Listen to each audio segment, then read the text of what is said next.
Salut à tous, bienvenue dans ce débrief solo numéro 9 de Bonne Réputation. Le concept est simple, j'appuie sur le bouton, vous savez tout ce que je sais en 10-15 minutes et voilà, c'est le concept du débrief solo. Pour ceux qui ne me connaissent pas, moi c'est Mathieu, je suis le créateur de ce podcast et coach en personal branding pour entrepreneurs, fondateurs et dirigeants. Je les aide à se positionner, à construire une communication alignée avec leur business et à communiquer par exemple avec des posts LinkedIn qui génèrent vraiment de l'engagement, de la visibilité, des opportunités.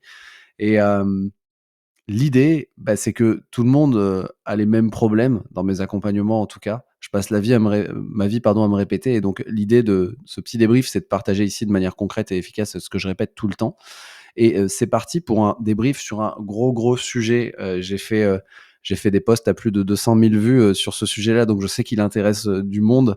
C'est le sujet de l'algorithme LinkedIn 2025. En fait, le fait est que là, à l'heure où je parle, nous sommes en mai 2025. La visibilité sur LinkedIn a baissé de moins 48% en un an et l'algorithme a été mis à jour plus de fois, je pense, en un an que jamais auparavant. Mais il n'y a pas tout non plus qui a changé. Donc c'est assez subtil parfois les changements, plus subtils que ça a l'air. Le fait est, c'est que ça devient plus compliqué. Il y a des règles et qu'il vaut mieux les connaître pour créer du contenu qui génère vraiment de la visibilité et du business. Donc la promesse de cet épisode, c'est que je vous donne les grands changements de l'algorithme 2025. Tout ça, c'est tiré d'un rapport qui est le rapport de Richard Van der Blom, qui lui-même a analysé plus de 1 600 000 posts LinkedIn sur un an.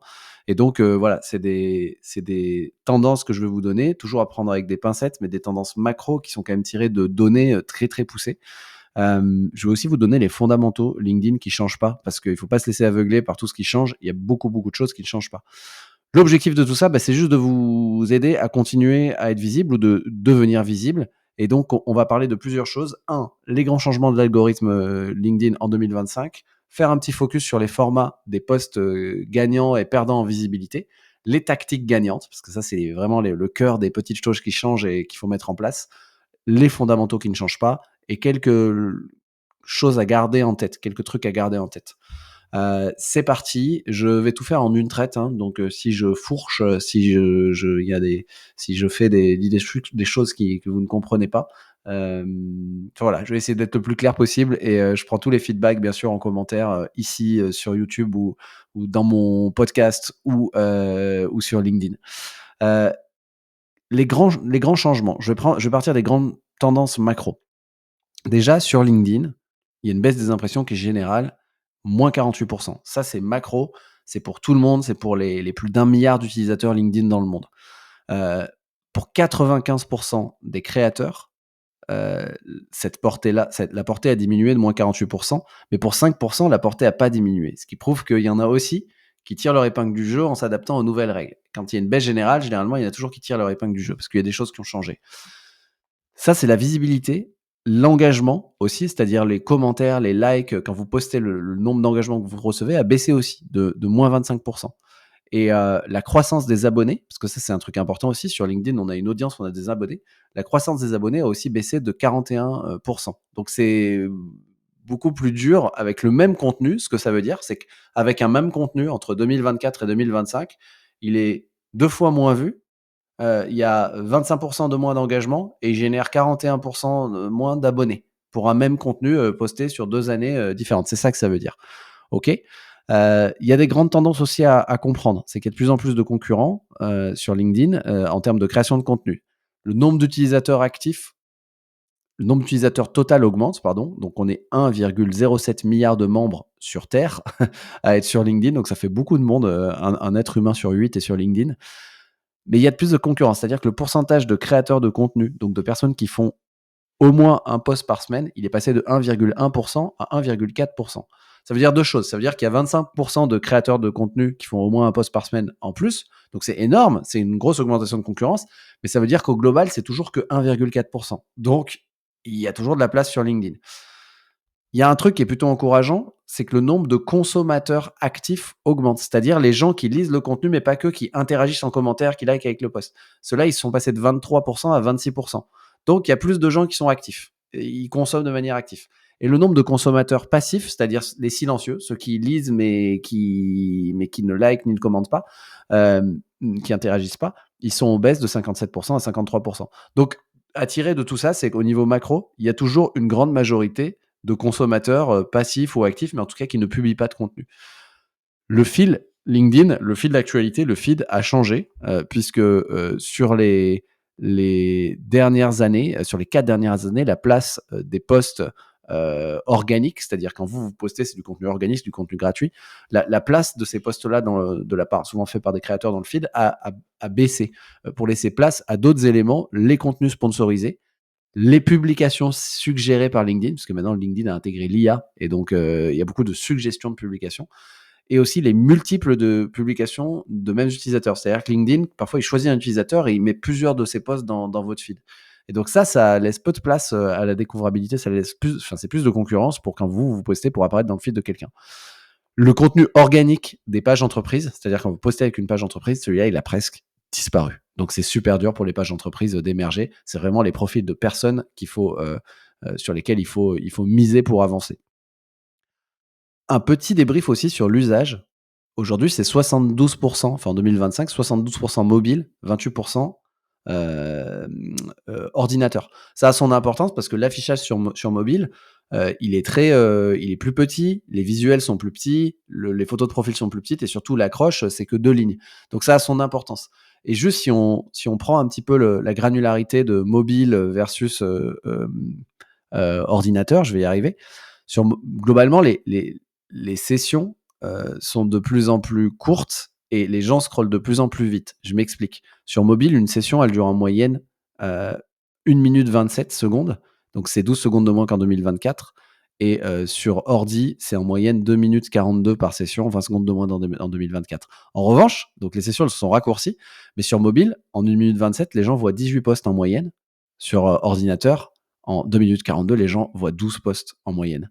Donc, en fait, les gens restent de moins en moins longtemps, mais ils scrollent de plus en plus vite. Qu'est-ce que ça veut dire? C'est que l'attention, elle est encore plus difficile à capter. Donc ça, c'est quelque chose qui est vraiment, vraiment important et je pense qu'il faut le garder en tête. Je vais passer, il y a plein de petits détails dans le rapport sur l'algorithme, notamment que la durée de vie moyenne d'un post, elle est légèrement augmentée, elle est aujourd'hui de 24 heures, mais ça ne veut pas dire grand-chose que vous avez des posts que vous postez, qui ont quelques likes, puis qui meurent très rapidement en 3-4 heures. Il y en a d'autres qui durent 2 semaines. Le fait est qu'aujourd'hui, quand vous faites un post qualitatif, bah, il est possible qu'il dure 5, 6, 7 jours s'il marche très bien, s'il a des likes, etc. Mais il y en a parfois, il marche pas et très très vite, il meurt et il se passe plus rien. Il n'y a plus de visibilité. Globalement, la durée de vie moyenne des posts augmente. Bon, voilà, ça c'est un fait. Euh, pour parler des posts, je vais passer sur le deuxième point. Je vais faire un focus sur les formats de posts qui sont gagnants et perdants en visibilité. Donc, si on fait un état des lieux des formats déjà les plus utilisés, le post, le format, je vais d'abord donner d'ailleurs tous les formats. Il y a plusieurs formats de posts possibles. Sur LinkedIn, il y a enfin, c'est obligé de mettre du texte. La base de LinkedIn, c'est du texte quand on fait un post. Mais il y a des posts texte seul, il y a des posts texte plus image, il y a des posts texte plus document. Par exemple, un carrousel, c'est un document PDF avec plusieurs pages. Il y a des posts texte plus vidéo. Et ensuite, il y a des posts texte plus sondage. Ça, c'est les 5 grands formats de posts. Il y a aussi des articles LinkedIn, mais ça, c'est différent. Là, je parle vraiment des posts. Le post texte plus image, c'est le format qui représente 58% des posts, donc c'est celui qui est toujours le plus utilisé. Et le post vidéo, c'est celui qui a fait la plus grosse croissance, qui représente aujourd'hui 16% des posts. Ce qui se passe, c'est que la vidéo a connu en gros une montée en puissance impressionnante, c'est ça qu'il faut garder, mais que le post qui est toujours le plus utilisé, qui est un peu le post star, parce que le plus facile, c'est le post texte plus visuel. Ça peut être une photo de soi, une infographie, un visuel expert, mais aujourd'hui, c'est vraiment le format star sur LinkedIn, et il marche plutôt bien parce que si on regarde les formats qui gagnent et qui perdent en impression, eh ben, ils perdent tous les formats, parce que globalement, les impressions avaient baissé, à part le format vidéo. Le format vidéo gagne en impression, mais il faut faire attention parce que même si les vidéos font plus d'impressions que l'année dernière, les vidéos, ça demande beaucoup d'investissement, faut que ce soit pro. Donc, je mets un petit bémol sur les vidéos qui gagnent en impression, mais qui changent beaucoup. LinkedIn fait beaucoup de tests, mais globalement, sur tous les autres formats, ils perdent tous. Mais celui qui perd le moins, c'est le format post plus image. Il perd que 8% d'impression versus l'année dernière. Donc, moi, ma recommandation sur tous les formats, c'est, d'aller et en tout cas de continuer à utiliser, si vous n'avez pas trop le temps, pas trop de moyens, le format post texte plus image. Parce que ça permet d'être visible dans le feed. Si vous êtes que texte, il y a 3 lignes, donc c'est compliqué. Donc texte plus image, c'est celui qui perd le moins et qui est toujours le plus utilisé. Donc celui qui a toujours, voilà, c'est le format star en ce moment. Ça changera peut-être. Maintenant, voilà, ça c'était un focus sur les petits formats, sur les formats de posts possibles.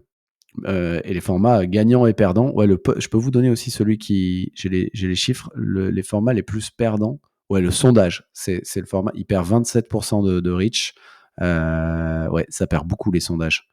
Et ensuite, c'est le format carousel qui a pas mal, qui avait bien le vent en poupe, mais qui a perdu aussi, pas mal de visibilité par rapport à l'année dernière. Globalement, vraiment, post-texte plus image, c'est le plus stratégique, pour avancer sans trop de moyens.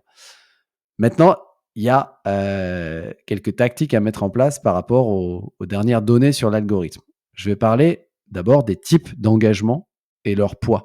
Vous pouvez, pour soutenir quelqu'un et donc pour être soutenu dans vos contenus, compter sur plusieurs manières d'interagir. La première, c'est le like. Le like, d'après les analyses, ils ont fait exprès, ils ont essayé de déterminer le poids relatif de tous les types d'engagement. Ils ont mis le like, ça fait 1 point. Et donc, si le like, ça fait 1 point, un commentaire sous un post, ça va apporter 12 points au post. Ensuite, il y a enregistrer un post. Si on vous enregistre votre post, ça vous rapporte 10 points. Il y a le repartage instantané de votre post, 8 points. Le repartage avec commentaire, 4 points. Le clic pour voir plus, c'est 2 points. Et il y a aussi une dimension qui est compliqué à mesurer, puisque là, personne ne peut avoir les datas, c'est le dwell time, c'est-à-dire le temps passé sur un post. Plus vous avez un post qui fait que les gens le lisent et passent du temps dessus, c'est pour ça que le carousel marche bien, c'est que les gens restent mais là, ça donne plein de points. LinkedIn donne plein de points.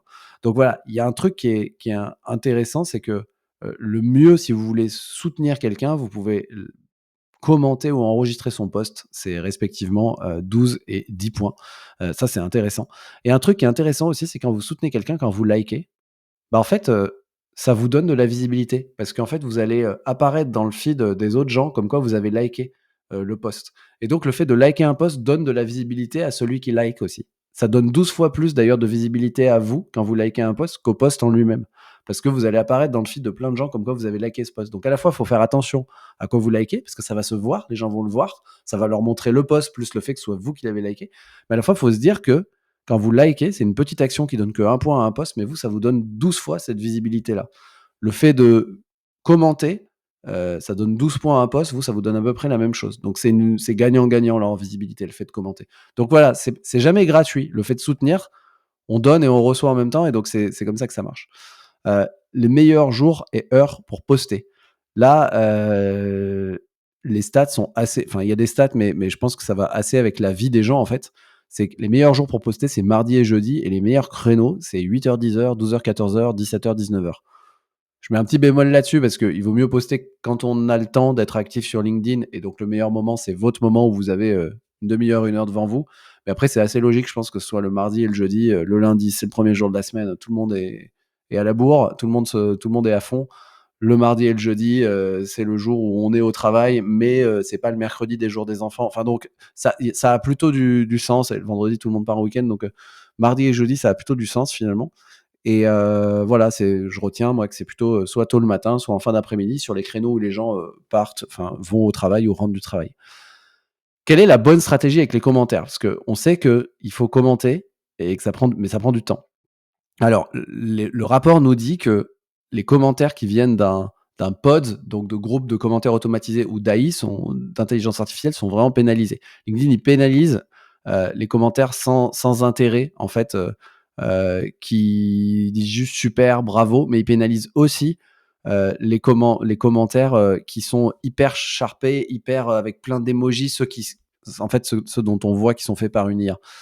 Donc ça, c'est important. Les liens dans les commentaires sont pénalisés, c'est-à-dire que les commentaires qui comportent un lien, LinkedIn va les descendre aussi parce que, il veut pas qu'on sorte de LinkedIn. Donc souvent, on met des liens externes dans les commentaires. Donc il détecte, en fait, quand il y a un lien dans un commentaire, il dépriorise, l'affichage et donc voilà. Mais du coup, pour commenter les posts des autres, bah, en fait, ce qui est intéressant, c'est que, ça donne de la visibilité à l'autre et à soi et ce qui peut être intéressant, c'est de commenter les posts des autres autour autour du moment où on poste soi. C'est-à-dire que c'est intéressant de commencer les posts d'autres posts 15 à 30 minutes avant de poster son propre post et un peu juste après avoir posté son propre post. Mais ensuite, quand on a posté son propre post, on était déjà en train de commenter les autres. Donc c'est bien de se réserver 40 minutes, de faire 20 minutes à faire que commenter les autres, de poster et ensuite de continuer à commenter les autres et en gros de commenter son propre post, c'est-à-dire en répondant aux commentaires sur son post. Et il faut faire attention quand on a son post. Faut pas être le premier à commenter sous son post. Faut attendre que des gens commentent et leur répondre. Et les meilleures fenêtres pour générer de la visibilité sous un post que vous postez, c'est commenter dans la première heure après sa publication en répondant aux commentaires des autres. Et ensuite y revenir 24 heures après parce que ça va relancer un peu l'algo, relancer les interactions, mais pas d'y aller tout le temps. 1 heure et puis 24 heures après. Ça peut être intéressant. Petit technique aussi, vous postez, vous commentez, vous répondez aux commentaires sous votre post pendant 1 heure tout en commentant les autres. Ça vous donne 20% en plus de visibilité de commenter les autres au moment où vous postez. Vous revenez le lendemain, ça c'est une petite tactique, c'est un petit hack. Vous répondez aux autres commentaires que vous avez sur votre post et vous republiez votre post sans commentaire. Ça relance l'algo, ça donne un boost de 30% en moyenne. J'espère que c'est clair, c'est un peu dense. Il y a des fondamentaux qui changent pas. Là, j'ai donné en gros toutes les choses qui changent, ok. Il y a des fondamentaux qui changent pas, c'est que le parcours utilisateur sur LinkedIn, il est toujours le même. C'est-à-dire que les gens, ce qui se passe, c'est qu'ils vont sur le feed, ils voient votre post, ils vous voient 1, 2, 3, 5, 10 fois. Au bout de la 10e fois, ils vont certainement se dire: «Mais lui, qu'est-ce qu'il fait?» Ils vont aller, sur votre profil LinkedIn, si votre post l'intéresse, OK. Sur votre profil LinkedIn, il va juste se dire, «Qu'est-ce qu'il fait? J'ai besoin d'être rassuré, j'ai besoin d'avoir confiance». Il va repartir. Il va finir par vous revoir et si un jour il a besoin de bosser avec vous, là, il va revenir sur votre profil et là, il va vouloir vous contacter. C'est toujours ce même parcours. On voit vos posts, on vous voit plusieurs fois. Au bout de quelques semaines ou quelques mois, quand c'est le 10e bon post, la personne va sur votre profil. C'est rare que ce soit le moment où elle décide de vous contacter pour bosser avec vous. C'est trop tôt, elle vous découvre. Elle retourne sur LinkedIn, encore quelques semaines passent, elle revoit vos posts, puis un jour, elle retourne sur votre profil et là, c'est pour vous contacter. Ça, c'est le parcours utilisateur LinkedIn et c'est très important de le garder en tête pour comprendre qu'en fait, ça vend pas au bout d'un post et que les gens vont forcément sur votre profil à un moment donné pour s'abonner ou pour vous contacter ou pour comprendre ce que vous faites et pour se rassurer. Et donc, le profil LinkedIn doit être travaillé comme une étape clé d'un parcours utilisateur, d'un parcours de vente si vous voulez vendre avec LinkedIn. Donc, le profil LinkedIn doit être travaillé comme une page de conversion avec une proposition de valeur claire, de la réassurance et un lien d'appel à l'action unique. C'est très, très, très important. Ça ne change pas. C'est un fondamental de LinkedIn qui ne change pas. Ensuite, la stratégie de contenu gagnante, c'est une stratégie de contenu qui est régulière, mais aussi ce qui ne change pas, c'est qu'il y a un mix de posts un peu idéal. Ça va dépendre de chaque profil, mais en gros, il y a un mix de posts idéal à respecter. C'est-à-dire que vous n'allez pas faire tout le temps les mêmes posts. D'après le rapport, encore une fois, ceux qui utilisent le mix suivant que je vais donner sont 20% plus visibles que les autres. C'est-à-dire qu'ils font 5 types de posts. Des posts 1, personal branding, avec du storytelling personnel, ça c'est 15%. 2, des posts éducation, un peu comment faire, ça va être 40%. 3, des posts insight sur mon industrie, mon avis sur mon secteur, les grands changements, ça va être 15%. 4, actualité, célébration, réalisation, là on parle de son entreprise, de ses actus, ça c'est 20%. Et 5, offre et conversion. Là, je dis, je lance un programme, je parle de mon offre, quoi, je vends. OK? Donc, des posts personal branding, des posts éducation, des posts insight sur l'industrie, des posts actualité, célébration, réalisation comme entreprise, quoi, et des posts offre et conversion. Ça, c'est le mix de posts idéal, sachant que ça va varier en fonction si on est freelance freelance ou dirigeant, mais ça, c'est un sujet technique dans lequel je rentre dans d'autres épisodes. OK? Donc, le mix de posts à respecter est important. Pour avoir une autorité sur LinkedIn, c'est important de faire des posts experts. On peut pas faire que des posts où on raconte sa vie. 3 choses à garder en tête. Il faut faire du contenu pour les humains et pas pour l'algorithme. Là, je viens de donner les règles des choses qui changent et qui changent pas. Mais en fait, la vérité, c'est que un bon contenu, c'est un contenu qui est pensé pour des humains, qui parle du problème des gens, qui touche les gens, qui crée des émotions. Et ça, l'algorithme, en fait, il essaie juste de se caler et de valoriser ces contenus-là, hein. Donc il faut juste penser humain tout en gardant les règles en tête. Ça, c'est vraiment une vérité qui ne change pas. Le long terme et la régularité priment toujours. C'est en fait, Moi, j'observe que ça fait 3 ans que ma moyenne d'impression de post, elle est autour de 20 000 impressions, alors que pourtant l'impression générale baisse, mais moi, ça baisse pas. Hem, Après, bah, j'ai des posts qui font 3 000 impressions, d'autres 200 000, hein, mais globalement, ma moyenne reste pareille parce qu'en fait, bah, mon audience augmente, je suis là depuis longtemps, les gens ont confiance. En fait, de fait, le fait de poster depuis longtemps, bah, j'ai des gens qui likent parce que c'est moi et pour tous les posts que j'ai déjà donnés, ils likent pas juste, à chaque fois, moi, quand je poste, c'est pas juste le post en question qui est jugé, c'est toute la régularité, toute la valeur que j'apporte depuis longtemps. Donc le long terme et la régularité priment toujours et ça bat l'algorithme parce que les gens, ils viennent liker et ils me lisent parce que c'est moi. C'est pas que, du hasard de l'algorithme. Le 3e point à garder en tête, c'est qu'on est locataire de notre compte LinkedIn. Les changements, de l'algo nous indiquent une chose, c'est que, LinkedIn fait ce qu'il veut. C'est une entreprise avec des intérêts privés. Ils peuvent changer ce qu'ils veulent. Ils peuvent supprimer votre compte et donc l'objectif, c'est de l'utiliser comme un outil, comme un tremplin, pour en sortir vers, par exemple, une newsletter, ou d'autres canaux sur lesquels vous êtes, propriétaire de votre audience sans jamais, créer, de dépendance. Le but, c'est de surtout pas créer de dépendance à LinkedIn. C'est tout pour ce débrief sur, l'algo LinkedIn. Pour avoir ces débriefs sous format écrit et intemporel, abonnez-vous à ma newsletter Le Carnet de Mathieu. Je mets le lien dans les notes de l'épisode, c'est 2 fois par mois. Tout ce que j'ai dit là, j'ai une newsletter carrée écrite avec des schémas, dessus, hein, donc c'est que du concret, je mets le lien en dessous. Si ça vous a plu, bah, partagez cet épisode à au moins une personne de votre entourage que ça pourrait aider, ou dites-le moi avec 5 étoiles ou encore, faites-moi un petit retour sur mon LinkedIn, c'est là que je suis le plus actif. Moi, mon métier, c'est coach en personal branding pour entrepreneurs et dirigeants. Voilà, j'accompagne, 5 personnes en même temps. Écrivez-moi sur LinkedIn si ça vous intéresse, et je vous dis à très bientôt. Salut!